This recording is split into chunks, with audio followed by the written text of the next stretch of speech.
swap it out, or you want to use yours? I'm just gonna use yours. Okay. It's the brown wire.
Hey, mic check, 1, 2, 3, mic check.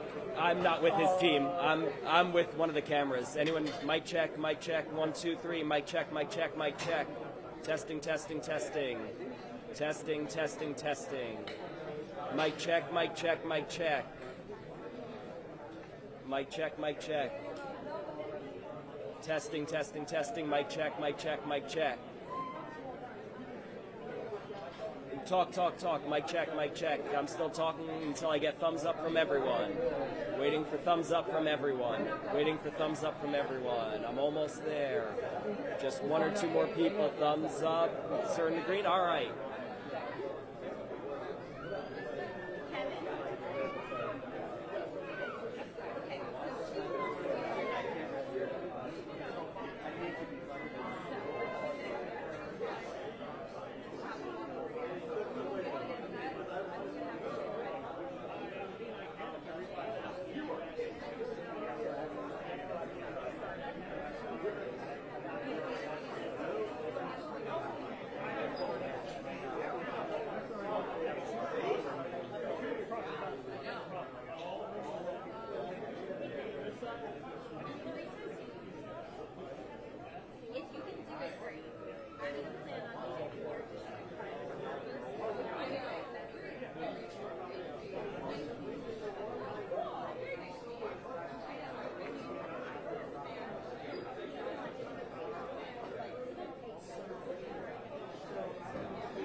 Yeah, I saw the angle.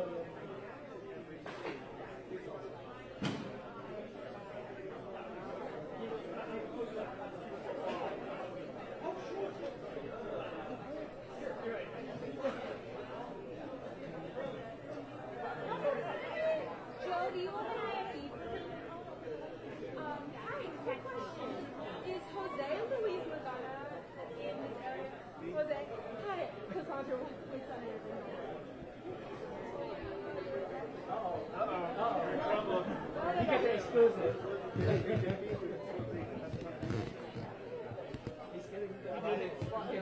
Oh. I saw the intrusive dog.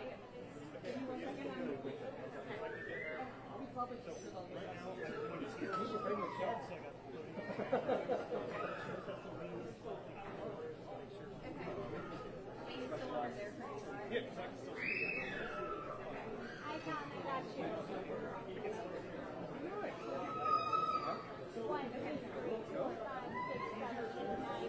Everybody?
more skinny, honey.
about what exactly transpired over the course of his trip in El Salvador, and specifically what transpired in that meeting with Abrego Garcia, how it came together after he was denied a visit to CCOT earlier in the day, that maximum security facility where we thought that Abrego Garcia was being held. Now, obviously, there's still a lot of questions about what exactly transpired so that he could meet with him, what he thought of the circumstances surrounding that meeting, whether or not he has any hope that things are going to change to bring Abrego Garcia home, given the fact that the White House has repeatedly made clear that he is not going to be returned to the United States. So there's still a huge amount of questions out there, and we are waiting to see what exactly Van Hollen says when he arrives at this press conference, and we expect that in mere moments. Casey.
se puede. Sí se puede.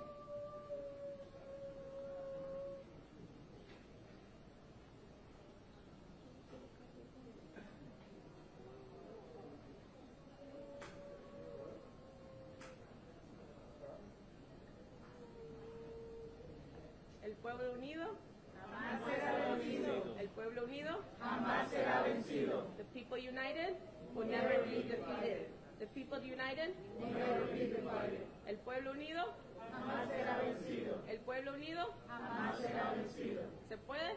Sí se puede. ¿Se puede? Sí se puede. ¿Se puede? Sí se puede.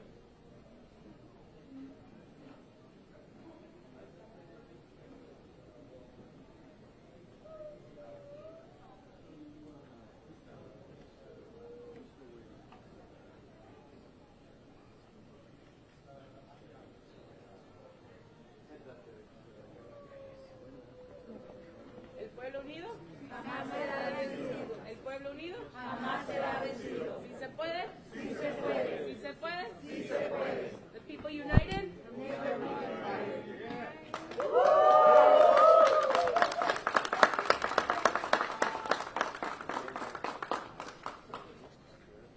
¿Sí se puede? Sí se puede. ¿Sí se puede? Sí se puede. El pueblo unido jamás será vencido. El pueblo unido jamás será vencido. It's good to be home. Now we need to end the illegal abduction of Kilmar Abrego Garcia and bring him home too. We're joined by his wife, Jennifer, by his mother, Cecilia, by his brother, Cesar, and thank all of the rest of you who are joining us in solidarity with the Constitution and Kilmar. Look, I'm a little sleep deprived, and I want to be as clear as possible about what this is about and what it's not about. So I'm going to read the remarks that I wrote on the plane ride home. As the federal courts have said, we need to bring Mr. Abrego Garcia home to protect his constitutional rights to due process. And it's also important that people understand this case is not just about one man. It's about protecting the constitutional rights of everybody who resides in the United States of America. If you deny the constitutional rights of one man, you threaten the constitutional rights and due process for everyone else in America. The Fourth Circuit put it very clearly in its strong opinion yesterday, and I quote, "It is difficult in some cases to get to the very heart of the matter, but in this case, it is not hard at all. The government, in this case the Trump administration, is asserting a right to stash away residents of this country in foreign prisons without the semblance of due process that is the foundation of our constitutional order. Further, it claims, in essence, that because it has rid itself of custody, that there is nothing that can be done. This should be shocking not only to judges, but to the intuitive sense of liberty that Americans far removed from the courthouses still hold dear." They summed up the issue at stake perfectly.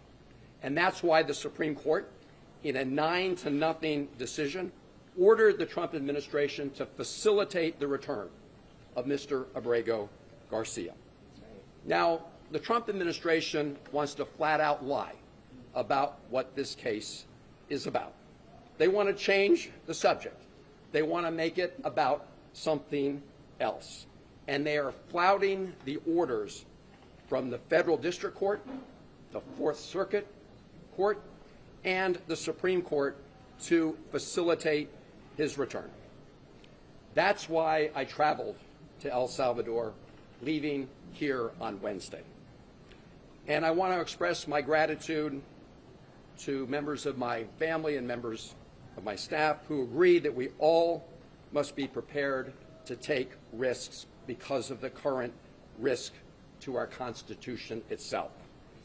In addition to having a variety of discussions on bilateral issues between the United States and El Salvador, I had two main goals. One was to urge the government of El Salvador not to be complicit in the illegal abduction and detention of Mr. Abrego Garcia and to release him. I made that request directly to the Vice President of El Salvador. The President was out of country at the time, and I've previously reported on that conversation. My principal mission was to meet with Kilmar Abrego Garcia.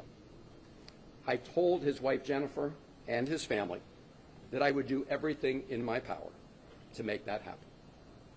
And last night, at about 6:40 p.m. El Salvador time, 8:45 p.m. here on the East Coast, I called Jennifer to tell her that I had met with Kilmar. And I told her what he said to me, which was first and foremost that he missed her and his family. And as he said that, you could see a tear go down his cheek.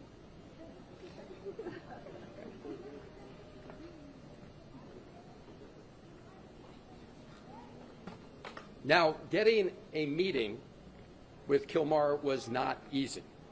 On Wednesday, I met with the Vice President of El Salvador and asked if I could meet with him. The answer was no. I asked if I returned the following week whether I could meet with him. The answer was no. I asked if I could call him on the phone. The answer was no. I asked if his wife Jennifer could call him on the phone. The answer was no. No to his wife, no to his mother, no to his lawyers. So the following day, which was yesterday, I decided to give it another try by driving to Sikot. Sikot is the notorious prison where Kilmar was taken when he was abducted. I was accompanied by a lawyer for Kilmar's wife Jennifer and mother Cecilia, Chris Newsom. About 3 kilometers outside of Sikot, we were pulled over by soldiers. You could see the rest of the traffic was allowed to go by. We were pulled over by soldiers and told that we were not allowed to proceed any farther. When I asked why, I was told that they had orders not to allow us to go any further. When I asked them if they knew anything about the condition of Mr. Abrego Garcia, they said no. And so much later in the afternoon, I was actually getting ready to catch a plane out of San Salvador back here later yesterday evening. And all of a sudden, I got word that I would be allowed to meet with Kilmar Abrego Garcia. And they brought him to the hotel where I was staying. And after that meeting, as I said, I called his wife, Jennifer, to report on some of the news of that meeting. And now I'm going to report to all of you about our discussion. When I told him that his wife and family sent their love and were fighting for Kilmar's return home every day, he said that he was worried about all of you. That was his response. How are you dealing with this horrible ordeal and nightmare for the family? He said that thinking of you, members of his family, is what gave him the strength to persevere, to keep going day to day, even under these awful circumstances. He spoke several times about your 5-year-old son who has autism.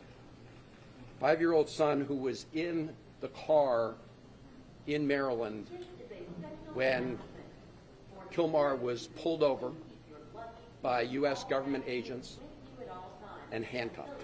His 5-year-old son was in the car at that time. He told me that he was taken to Baltimore first.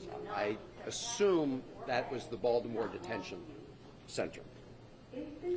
He asked to make a phone call from there to let people know what had happened to him.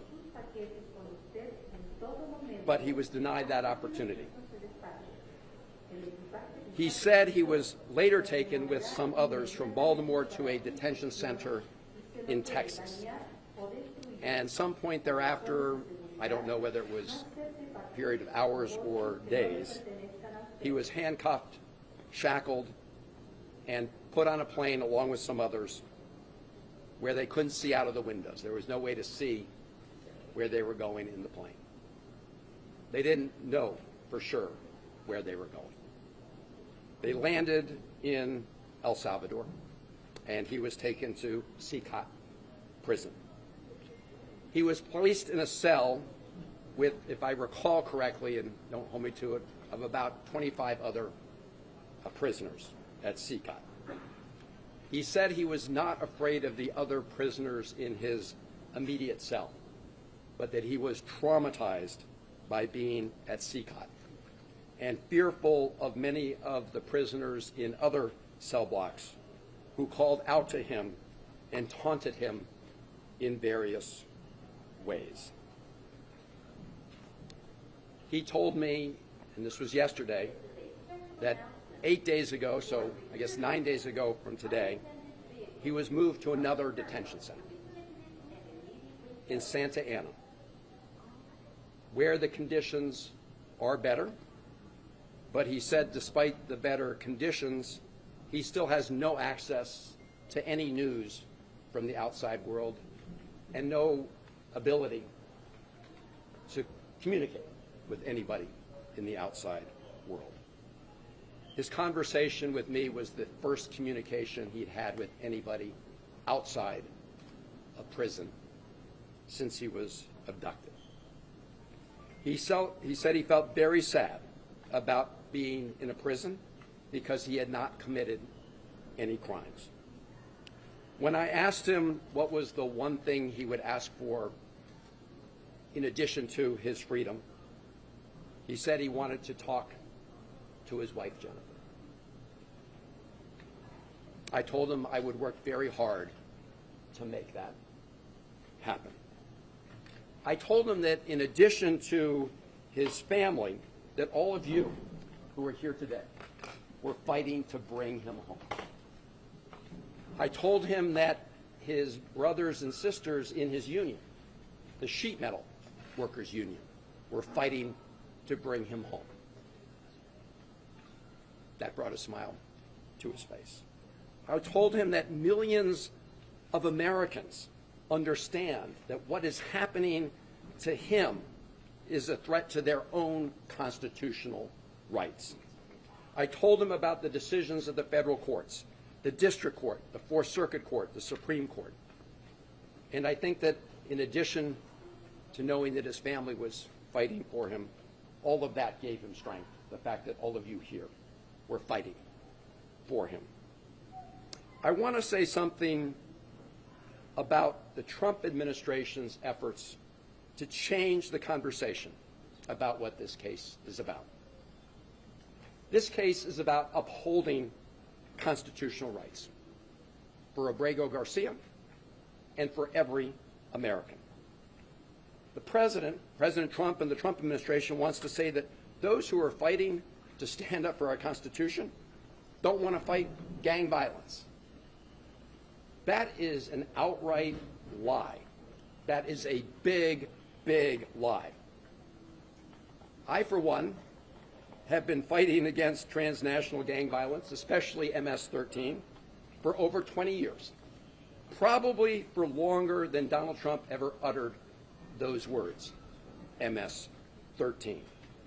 Over 20 years ago, I worked to establish an anti-gang task force, a regional anti-gang task force in the Maryland, Washington, D.C., and Virginia area. I did it in a bipartisan way with then Congressman Frank Wolf and Tom Davis. And we have made substantial progress in this region. We have a long way still to go, but those efforts have resulted in progress. So I say to the President and the Trump administration, if you want to make claims about Mr. Abrego Garcia and MS-13, you should present them in the court, not over social media, not at press conferences where you just rattle stuff off. Because here is what the federal district court judge said about exactly this issue. This is Judge Zinnes. So she is the federal district court judge in the District of Maryland, where the case first appeared. This is a quote from her opinion. Defendants, and in this case, this is the Trump administration she's referring to, have offered no evidence linking Abrego Garcia to MS-13 or any terrorist activity. And vague allegations of gang association alone do not supersede the express protections offered under the INA, unquote. She emphasized this point, and I'm quoting, "No evidence before the court connects Abrego Garcia to MS-13 or any other criminal organization," unquote. In other words, put up in court or shut up.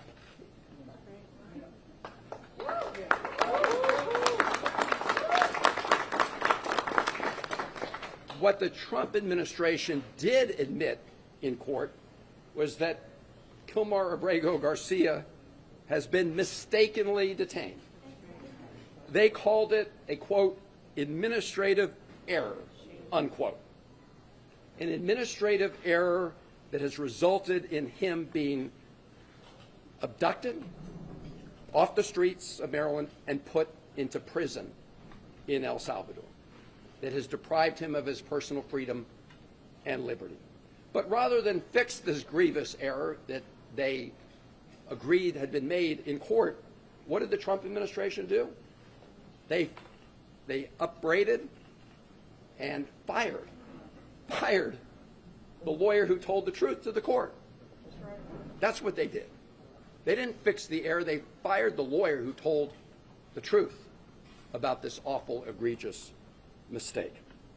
And now, despite the fact that the Supreme Court has ordered the Trump administration to fix that error, and that has deprived Mr. Abrego Garcia of his liberty, they are flaunting, the administration, the Trump are flaunting the court order to facilitate its return. And the government of El Salvador is complicit in that illegal scheme. So we need to hold both of them accountable, and we can talk more about how to do that. But as I said at the beginning, this case is not only about one man, as important as that is. It is about protecting fundamental freedoms and the fundamental principle in the Constitution for due process that protects everybody who resides in America. This should not be an issue for Republicans or Democrats. This is an issue for every American who cares about our Constitution, who cares about personal liberty, who cares about due process, and who cares about what makes America so different, which is adherence to all of those things. This is an American issue. Now I just want to take a moment. I hadn't planned to do this, but as I was landing on the airplane, I got a transcript of some questions President Trump was asked at the White House today about what I would call Margarita-gate. I don't know if you guys have been following this, but President Bukele, after I met with Kilmar, did this tweet showing us at a table with these two glasses. So here's what happened. When I first sat down with Kilmar, we just had glasses of water on the table. I think maybe some coffee. And as we were talking, one of the government people came over and deposited two other glasses on the table with ice, and I don't know if it was salt or sugar around the top, but they looked like margaritas. And if you look at the one they put in front of Kilmar, it actually had a little less liquid than the one in front of me, to try to make it look, I assume, like he drank out of it. let me just be very clear. Neither of us touched the drinks that were in front of us. And if you want to play a little Sherlock Holmes, I'll tell you how you can know that. So if you look at the video or the picture I sent out from the beginning of our meeting, you'll see there are no glasses on the table. So you'll see in later videos they are on the table. But they made a little mistake, or some people are very careful, right? If you sip out of one of those glasses, some of whatever it was, salt or sugar, would disappear. You would see a gap. There's no gap. Nobody drank any margaritas or sugar water or whatever it is. But this is a lesson into the lengths that President Bukele will do to deceive people about what's going on. And it's also shows the lengths that the Trump administration and the president will go to, because when he was asked about a reporter about this, he just went along for the ride. So the White House and the president have been lying about this case from the beginning. They've been trying to change the subject from the beginning. As I said, and the courts have said, from the Supreme Court to the Fourth Circuit to the District Court, what this is about is adhering to the Constitution, to the right of due process. And that's why we say, bring Kilmar home, so he can be afforded his rights under the Constitution. That's what this is about. Kilmar, any idea the firestorm, his deportation has caused here in America? So I told him. That was the first he'd heard. You can address the camera. Sure. The first he heard is that after I told him that his family was fighting for him, I told him everybody else that was fighting for him, including his union members, but also people from across Maryland, in fact, across the country, who recognize that depriving Kilmar of his constitutional rights is a threat to everybody who resides in America. He had not heard that. I believe that gave him additional strength. Senator, what did Abrego Garcia say that the officials in El Salvador told him about why he was sent to that prison and how long he would be there? They haven't told him anything about why he was sent. Or how long he would be there? They didn't tell him anything about that. And In fact, I asked the vice president exactly that question. You know, why is he here? Is he violating any laws in El Salvador? Do you have any proof that he's committed a crime? No.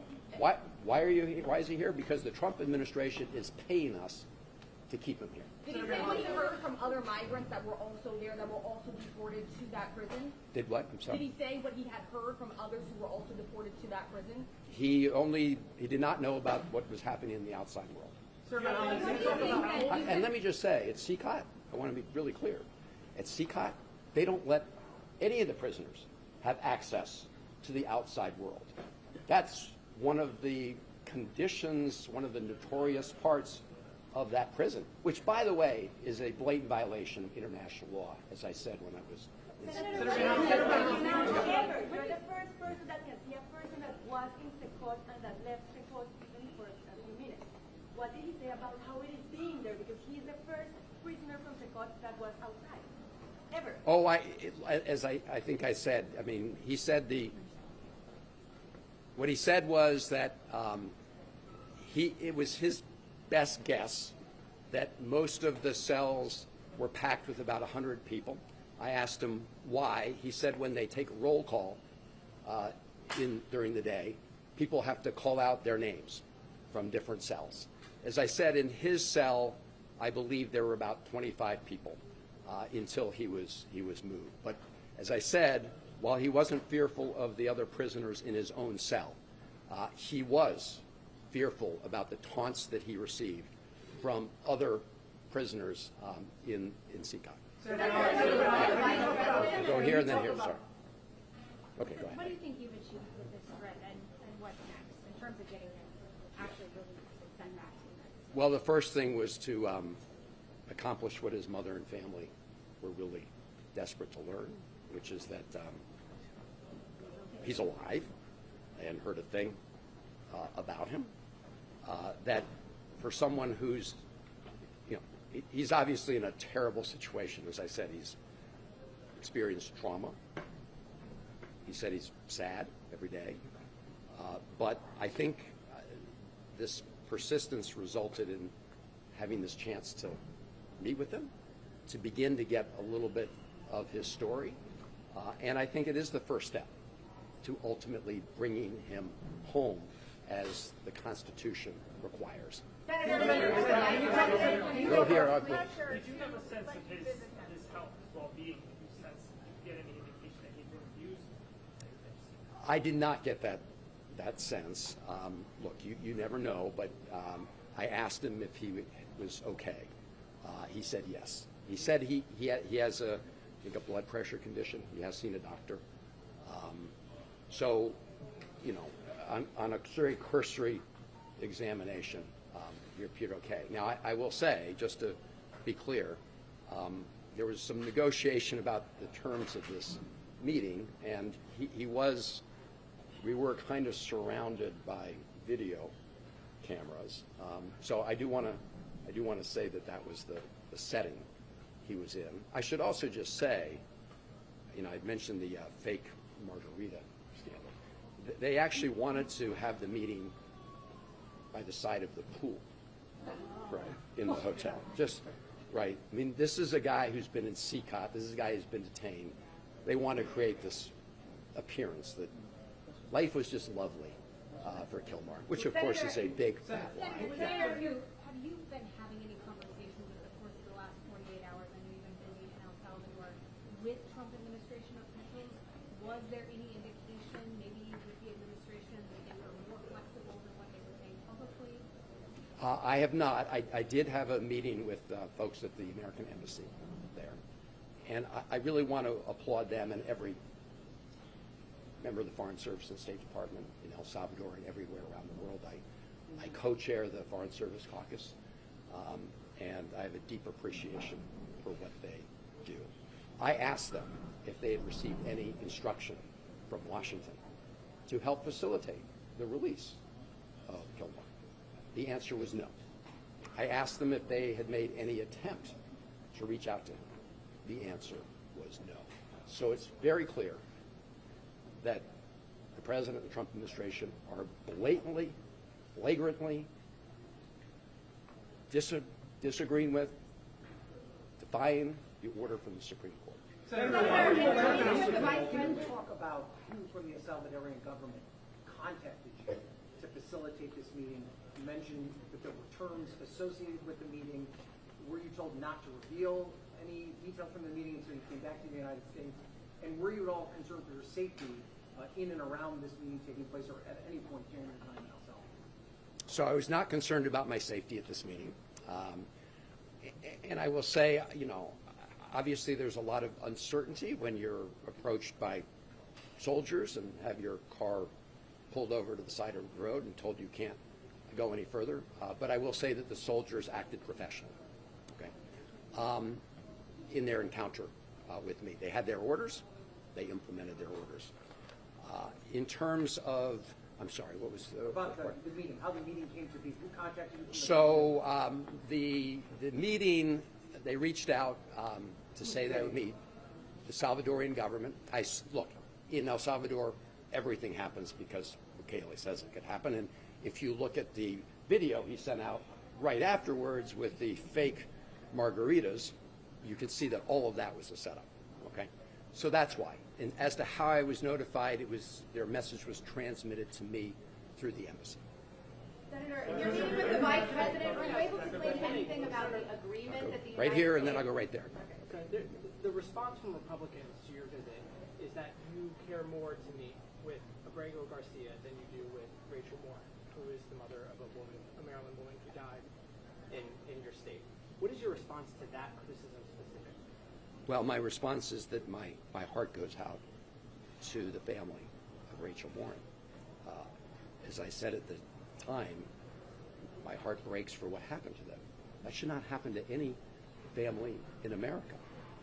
And I am very glad that a court of law convicted her killer and is going to punish her killer in a court of law. The reason we have courts of law are to punish the guilty, but also to make sure that those who have not committed crimes are not found guilty and arbitrarily detained. In other words, everybody has due process. So the effort by the Trump administration to try to conflate these two issues goes to the heart of what I was just talking about, their effort to change the subject. But again, to the Morin family,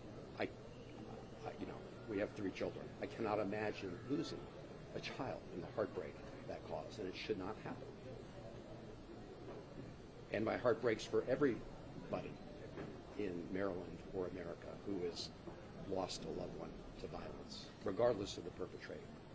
Senator, in your meeting with the Vice President, were you able to glean any information about the United States agreement with El Salvador related to the detention facility, the terms, how much we pay, if the government has any say whatsoever what happens inside or directly? So I didn't learn that directly from the Vice President, but I have learned about the commitments that have been made. So the Trump administration has promised to pay El Salvador $15 million to detain these prisoners, including the illegally abducted Kilmar. My best information, and it's pretty good, indicates that to date they've paid out more than $4 million of that $15 million. As to the terms of an agreement, I've not seen an agreement. I don't know whether there is an agreement that specifically spells out the terms and conditions here. I am aware that there was some document that memorialized the payments, but again, I do not know in any way if it goes through the details. Senator, what's the next step here in light of the defiance, or perceived defiance from the Trump administration? What does Congress do? So, everybody asks those of us who are Democratic senators whether there's any bottom line where Republican senators will say enough's enough and won't simply continue to be rubber stamps for the Trump administration. So far, we haven't hit bottom. In this case, we have what I believe is an outright defiance of the Supreme Court. People still may want to hang their hat on the fact that it hasn't been completely adjudicated. As you know, the federal district court judge has ordered depositions of the administration officials. The Trump administration appealed it. That's what the Fourth Circuit decision was all about. That may well go to the Supreme Court. I don't know if the Trump administration is appealing that. So the question is there any point when the president is violating the Constitution of the United States that Republicans will stand up for the Constitution rather than just continue to do the bidding of the Trump administration? Democrats are powerless. When it comes to Congress. But let me say something on that. Not totally powerless. Because appropriations need to go through the Congress. And that $15 million, you can be sure we're going to be looking for where it is.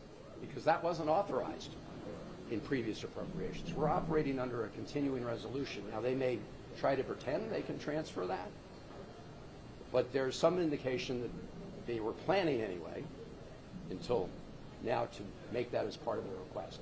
And you can be sure that I won't support the use of 1 penny of taxpayer dollars to keep Abrego Garcia illegally detained in El Salvador.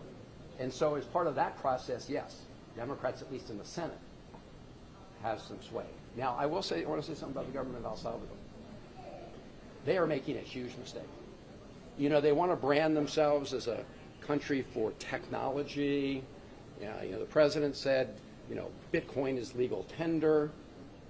But now what they're branding themselves as the place for these huge prisons where people who are illegally abducted are warehoused. That is not a good look. There are also other things Americans can do with respect to economic pressure on El Salvador. People can stop traveling there. Actually, tourism's been going up. They can stop traveling there. There may be states that decide, they don't want any of their pension funds invested in companies that invest in a place like El Salvador.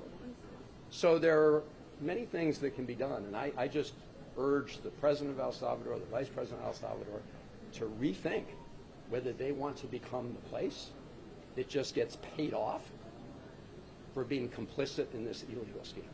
Senator, what's your colleagues, your party leadership, what's your colleagues who plan to go down? Okay, we'll do. We're going to do two more. We'll do two more right here. Why did the Salvadoran government reverse itself on allowing you to meet with Mr. Abrego Garcia after telling you no? And also, do you have a sense of why the government transferred Mr. Abrego Garcia from CCOT to this other prison in Guantanamo? Yeah. Well, I think the reason they relented is pretty clear. They were feeling the pressure. I mean, they were feeling the pressure because while I was in El Salvador, we had two major press conferences that included the local press who reported on this. And I think that they decided that it was not a good look to continue to detain Abrego Garcia without anybody having access to him. There's no other explanation for the fact that they said no, no, no, no, no, and then prevented us from going to the prison. So that's why. I'm sorry, what was the second part of your question? The second part, why, and welcome home. Why did they transfer him from CCOT to the other prison? Oh, well, I mean, number one, I will say, my main request was to meet with him. And as I said, he's no longer at CCOT. So he's at a different prison, which is pretty far outside of San Salvador. But in addition to that, I didn't even know that. I mean, so as we all thought he was at CCOT. I mean, until I met with him. That's why I tried to go to CCOT. So I think that's why they brought him. He wasn't brought him to see me. Senator, what actions do you advocate your party taking to prevent future deportations like this? Do you think that the White House was involved at all in facilitating this meeting? I do not. I do not. Do you think that I have no basis for that. Have you spoken to any of your colleagues who say that they plan to go down now that the president has seemed to shut the door? He lets you meet with them, but instead he's going back to detention and will not return. Have you spoken to them, and what do they hope to accomplish going forward? So I've told the Vice President of El Salvador that I may be the first senator member of Congress to be in El Salvador, to come down to El Salvador, but I won't be the last. There are others coming. I've got to give them a call after this meeting to brief them on my trip. But this goes back to the fact that, El Salvador is making a big mistake. The President of El Salvador is making a big mistake in being complicit in this illegal scheme. How long did you meet for? How long did you We met for over half an hour. There was no. Senator, what else can your Democratic colleagues do to prevent future illegal deportations like this? You mentioned the International Covenant on Civil and Political Rights. Yes. Do you think that, and El Salvador is a party to that, do you think that your mentioning of that is part of what facilitated? I think it could have been a factor because they are in blatant violation of that requirement, that international law requirement. Not only in this case, but actually in all of these cases, because I said the policy at that prison, CCOT, is to have no communication, not with your lawyer, not with your family, with nobody. That is a violation of international law. And as I mentioned, El Salvador is a signatory to that. Thank you all very much for being here. And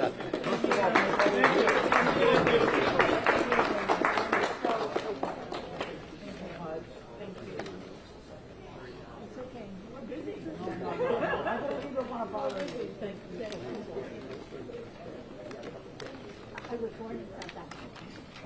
Yes. And I was recruited in December, and we were, I would get some rest. Not about you. Thank you.